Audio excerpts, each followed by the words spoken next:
La perte de biodiversité. Les ressources de la Terre sont aussi objets de déprédation à cause de la conception de l'économie ainsi que de l'activité commerciale et productive fondée sur l'immédiateté. La disparition de forêts et d'autres végétations implique en même temps la disparition d'espèces qui pourraient être à l'avenir des ressources extrêmement importantes, non seulement pour l'alimentation, mais aussi pour la guérison de maladies et pour de multiples services.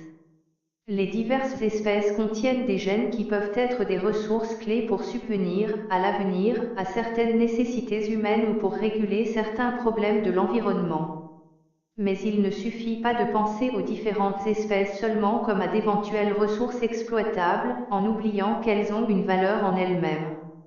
Chaque année, disparaissent des milliers d'espèces végétales et animales que nous ne pourrons plus connaître, que nos enfants ne pourront pas voir, perdues pour toujours.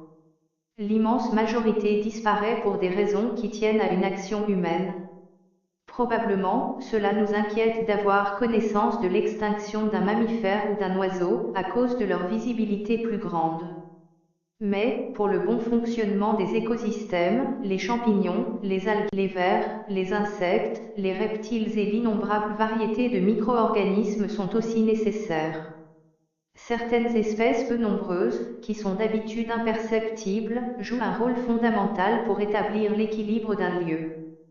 Certes, l'être humain doit intervenir quand un géosystème entre dans un état critique, mais aujourd'hui le niveau d'intervention humaine, dans une réalité si complexe comme la nature, est tel que les constants désastres provoqués par l'être humain appellent une nouvelle intervention de sa part, si bien que l'activité humaine devient omniprésente, avec tous les risques que cela implique.